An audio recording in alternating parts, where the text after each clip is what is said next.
Hello, Narnach here. Welcome back to Path of Exile. We are in the Prophecy League. And we are, well, prophesized to defeat the Vaal Oversoul this episode. It's not something Navali said, but I can make my own prophecies, of course. So we have dealt with all the specific prophecies for the specific areas so far. Only one that's still outstanding is the fire from the sky. So we will get an area with infernal tempest. Over here, Exile. Ooh, Torah. You are actually the second master I encounter. I remember the 230B patch notes saying there was an issue with spawning of the masters, apparently in the launch version. So that might be why I haven't found any yet. Anyway, I'm happy we have a Torah now. Then at least there's gonna be a second master. So let's look for the den. The Den of Evil.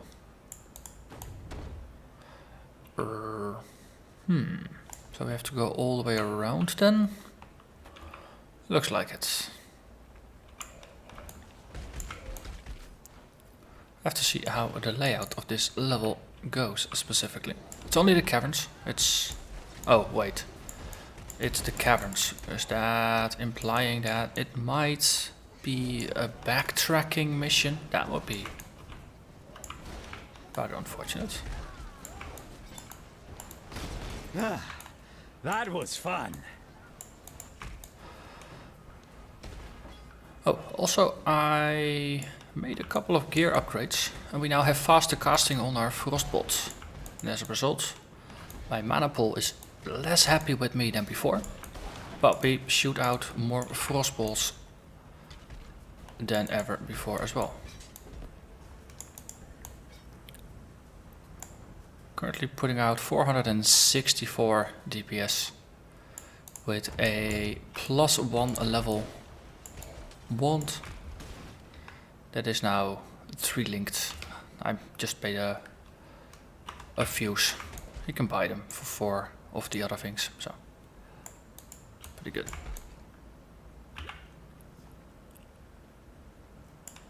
Hello there, Steadfast Guardians. Okay,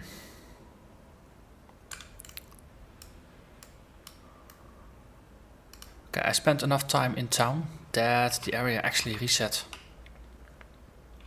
And I'll have to backtrack through the caverns to get the Torah mission. So sorry for you, Torah, but I'm not gonna do that. You are by far my least favorite of the masters. Just because you're never really useful, except for the movement speed on boots. Which is something I often forget about anyway.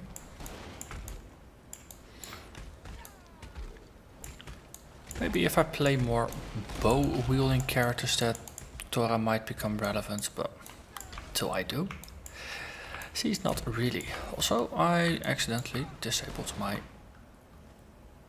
frost thingy. Okay, so we got the void barrier now, which is one of my early game goals. Actually, interesting. In my leveling plan, I didn't even have frost barrier or void barrier activated, but it does help with the extra energy shields and the resists. So not gonna fuss too much about it. As I said before, my skill trees are just a guideline. I always diverge from them anyway based on what I think I need at the moment. Ooh, so quite. So, quite some damage. Mana, energy shield, more energy shield, resist all, 6%. This is better than what I currently have. So, what's in here? Clarity and Flame Dash. Well, they can benefit from an upgrade as well. Cool. So, take the clarity back, blood, Flame Dash back, activate Clarity, and then we purify the new shields. We'll put that one in the box somewhere.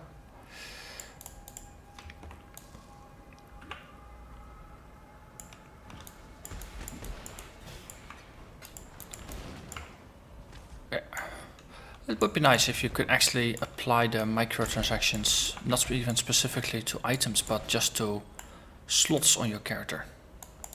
So you don't have to keep shuffling the microtransactions from one item to another. That's sort of like most MMOs do it with wardrobes, that you just apply to specific character slots. But it might be that due to how the devs have set up the system, it might not be feasible to do it that way. There have been a lot of helpful suggestions for other features for the MTX system, among others like account-wide unlocks and being able to figure out where all your MTXs are, and even that has been pretty difficult. So not gonna hold my breath for any changes to the MTX system. Nope, not at all. Also, we have this Vaal summon skeletons that I never really used because I never really need it, but we're gonna probably use it against the Vaal oversoul. That's gonna be a fun excuse. What are we up to? 15 warriors, 3 archers and a general. At some point you also get mages. And because I'm drowning in added cold, they all have additional cold damage on top as well.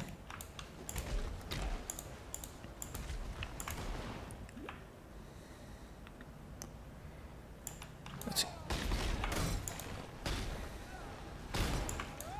That was a bit of a sturdier one than usual. Right. Put that one down, shoot things. So definitely notice that with the faster casting, I'm actually tuned through my mana rather quickly. It's 20 mana per cast and my regen is... what is it? 17. Currently casting every 0.6 seconds rather than 0.8 or something. So my mana pool has a lot less time to recover. On the other hand, due to what I've got reserved, I've got about 6 full casts before I need to and actually benefit from recharging. No casting 6 times is gonna take 3.6 seconds. So in that time I'll recover enough to cast another like 3 or 4 times. And by the time I've cast those, I'll probably recharge another. So you can probably chain cast about 11, maybe 12 before your pool is entirely empty and you really need to either start moving or drinking a mana flask. But for now, let's stop theory crafting about mana usage and focus on the Dark Altar. In terms of resists, we got 52% lightning resist, maxed out cold resists and 35 fire. We got some armor, some evasion, some block. But we should be able to do this with ease. And we're 3 levels ahead. So that makes us 1 level ahead of the boss. Okay. So usually he starts and then he disappears. Yes, exactly. Okay. And then we summon the minions. Okay.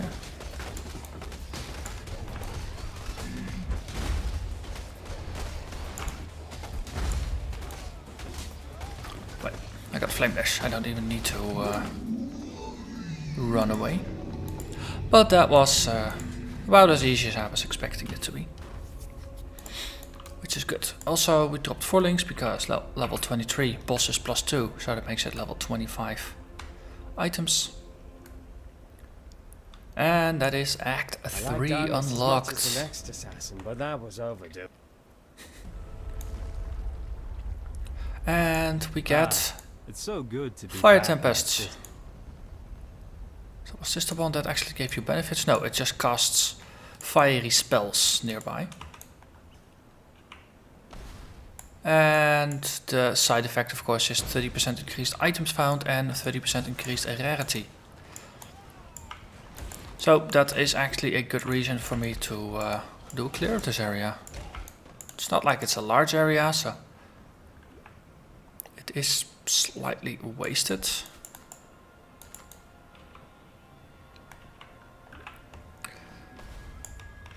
Well, we'll have the fight with the guard captain and the cockroaches, of course. Blackguard.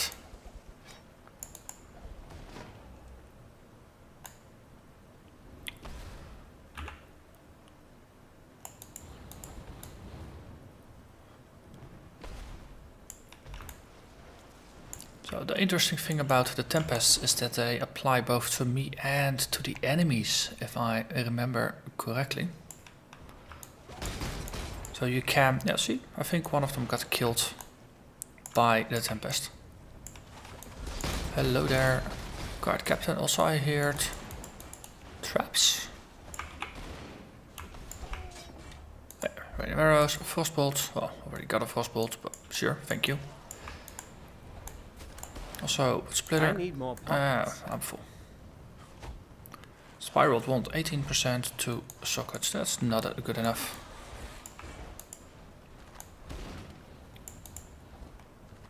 So this is a rather easy prophecy to fulfill.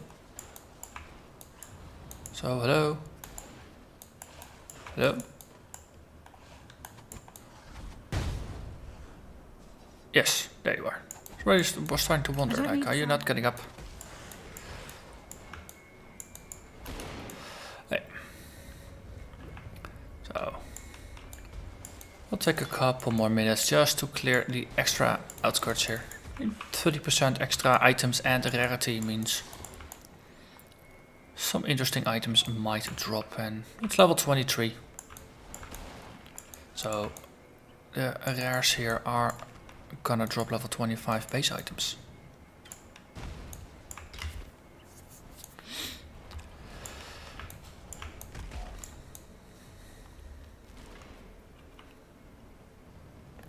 Okay.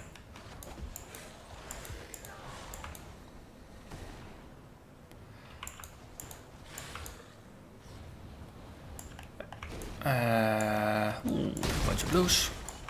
Good, good. 3-link spiraled wand. It's less base damage, less spell damage though. So on the other hand, might as well ID it. It's not an improvement.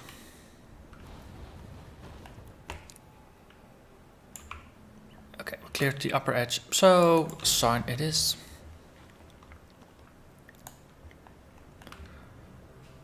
We are down to a single prophecy, which is the crafting prophecy, for which we need better boots, of course.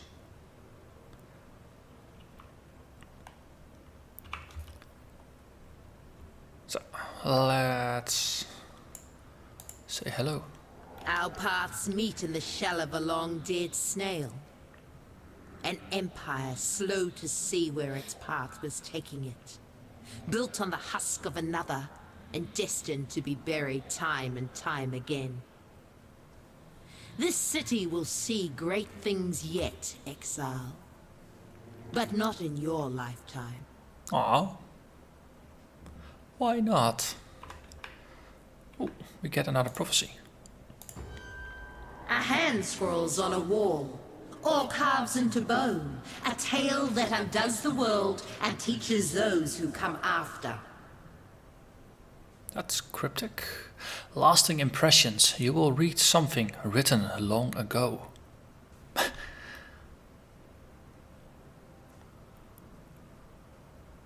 So we have to read lore. You can't catch the shadow. Actually, we can empty our pockets and then move on to the next area.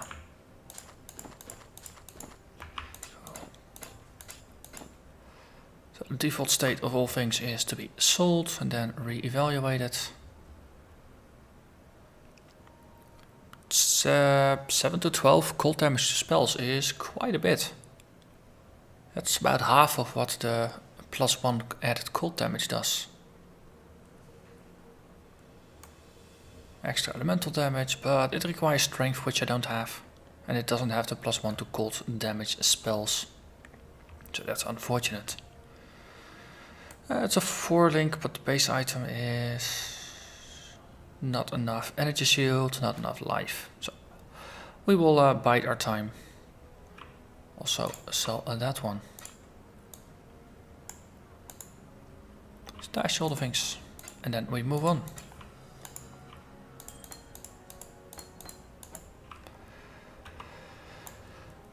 Find Tolman in the crematorium.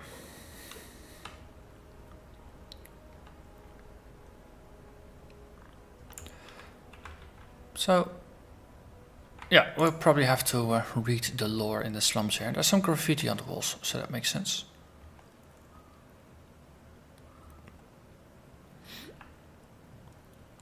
Okay, super grating, and look, ancient graffiti.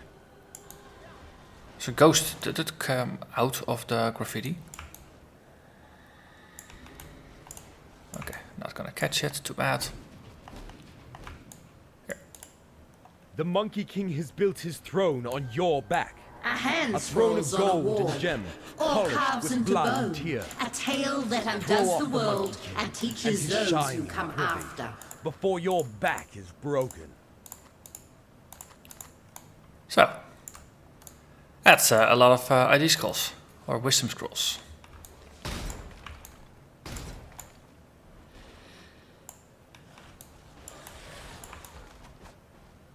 Just need a It's moment nice to that they catch also my have some prophecies in there that encourage you to read lore.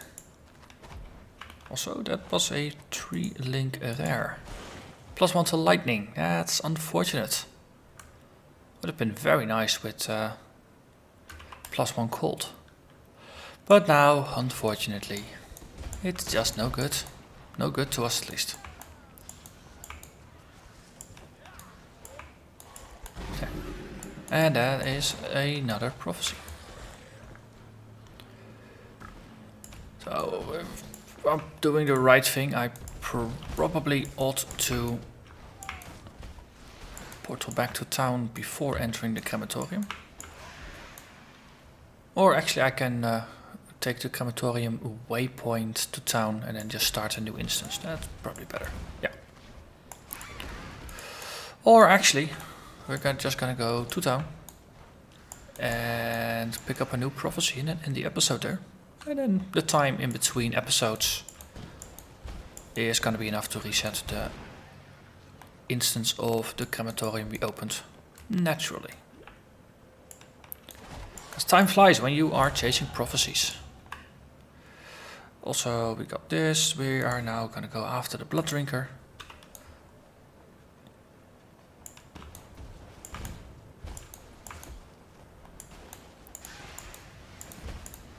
Okay. Hello there, Haku. You are a bit of a distraction, but a good distraction.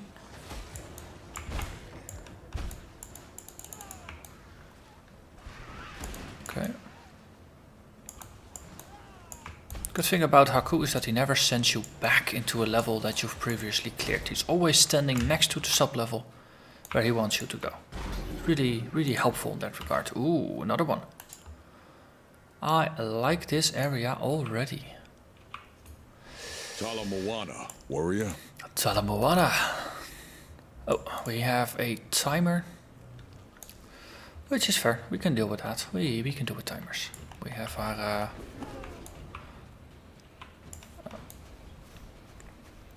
so totems, just keeping the Quicksilver flask for the way back. Also, there are some pretty nasty mobs in. Level 25 area, it's slightly more difficult than what we've encountered so far. So, actually, I keep forgetting, there's a timer here. So I Probably ought to just push through. Yeah, plenty of time. Then just kill the stragglers. I mean, if it's a resurrection shrine, then it really doesn't matter anyway.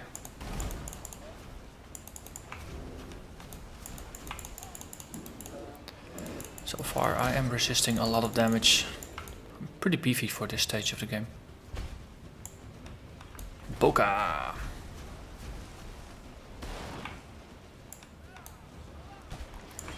So clippers, go with spirit. Yeah, we've got infinite time to go back. Oh, it's not a resurrection totem. That's okay. Also means it's actually going to be worthwhile to kill that nemesis Just need a moment to chronophage. catch my breath. Interesting. Slower movement for my skills. Oh, we'll kill him anyway. It's not that hard. But man, that was a tough bugger. So we have our Quicksilver Flask. Makes it a bit easier to deal with things. We're standing in between totems here.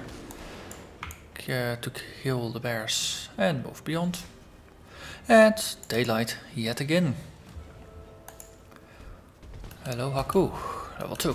Once you reach level 3 we get a hideout. And oh, for just getting the hideout I'm not gonna be picky. It will get upgraded to Elrion's later on, but if I have to start with a Haku hideout, then so be it.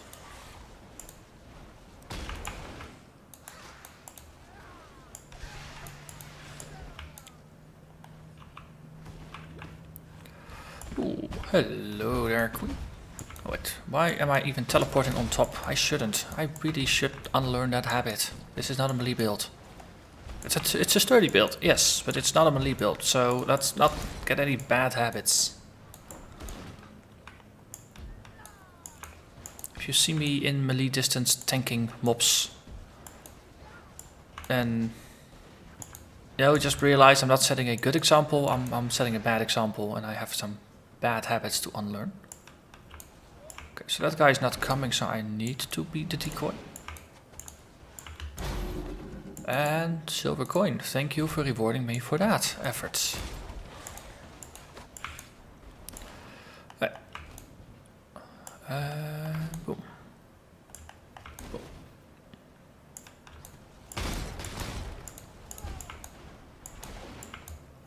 So the upside of faster casting is that you will be standing still for a shorter duration. I see a staircase, that's probably going to be relevant. Perpetuous. You, yes, Perpetuous. Yeah. Be cold resistant, be dead. Or pierce your cold resistance. We already got giant life flasks. Life is good when you have giant life flasks.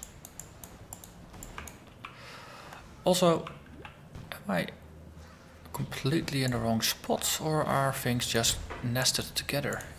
Looks like this is the square with the crematorium. Yes, yes. Things just got jumbled together for a little bit. So, we have a trial here, we have a Talisman here. And we have a hot date for 3 silver coins. Hello Navali. The kind gem cutter scattered his beautiful craft for the paupers, but greedy hands hide them. Erasmus gifts. You will discover a 20% quality gem. Awesome. A desperate ally seeks your aid and will lavish you with appreciation. Gracious Master. You will complete a Master's mission and will receive triple reputation and favor. That would be very nice if we encounter Elrion. Ancient foes open new paths to the land they left barren. Hidden Vaal pathways. You will enter a hidden Vaal area that contains powerful enemies. Interesting. So this is just a corrupted side area, I suppose, but the powerful enemies implies it's gonna be more special than a normal. Anyway, that's gonna be it for now. So I'm gonna thank you very much for watching, and I hope you'll join me again next time when we go explore the crematorium and whatever else we might find because of all these interesting prophecies. Bye bye.